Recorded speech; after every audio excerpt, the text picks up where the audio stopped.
Kuala Lumpur থেকে Sydney যাওয়ার পথে ট্রানজিট পয়েন্ট হিসেবে রোববার রাতে ইন্দোনেশিয়ার বালি এয়ারপোর্টে অবতরণ করে মালয়েশিয়া ভিত্তিক বাতিক এয়ারের সিডনিগামী একটি ফ্লাইট। 1 ঘন্টা পরে সিডনির পথে উড়াল দেওয়ার কথা থাকলেও 2 ঘন্টা পরে ফ্লাইটটি বাতিল করে কর্তৃপক্ষ।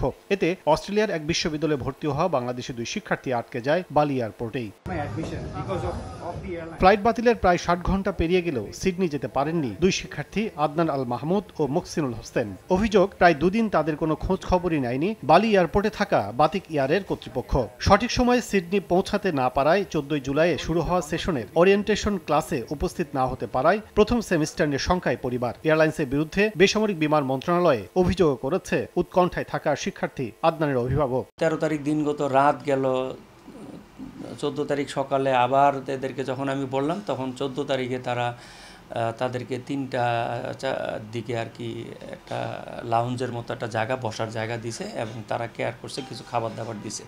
এই 13 তারিখ রাত, 13 তারিখ দিন, 14 তারিখ রাতের মতো তাদেরকে কোনো খাবার পানি কিছুই দেয়নি। এদিকে বাতিক এয়ারের জিএসএ বাংলাদেশ অফিস জানায় ফ্লাইটটির কারিগরি সমস্যার সমাধানে সময় লেগে যায় 8 ঘন্টার বেশি। এতে নিয়ম অনুযায়ী ট্রানজিট সময় পেরিয়ে যাওয়ায় 2 শিক্ষার্থীকে ইমিগ্রেশন করতে দেয়নি বালি এয়ারপোর্ট কর্তৃপক্ষ। এমন প্রেক্ষাপটে মঙ্গলবারের মধ্যে তাদের সিডনি পৌঁছাতে ব্যবস্থা করার কথা জানায় বাংলাদেশ এজেন্ট। মালয়েশিয়া থেকে আমাদেরকে যা জানানো হয়েছে যে প্যাসেঞ্জার, 2জন স্টুডেন্ট প্যাসেঞ্জার, ওনারা বালির থেকে মালয়েশিয়াতে আসবে কুয়ালালামপুরে, ওখান থেকে বাতিক এয়ার তাদের রেসপন্সিবিলিটিতে নিয়ে ওনাদেরকে যেভাবেই হোক সিডনিতে পাঠিয়ে দেবে। It could be other airlines through দিয়েও হতে পারে, অথবা বাতিকের যে অন্য নিজেদের যেটা আছে সেই বাটিকেরও তারা চলে যেতে পারে। বিশেষজ্ঞরা বলছেন,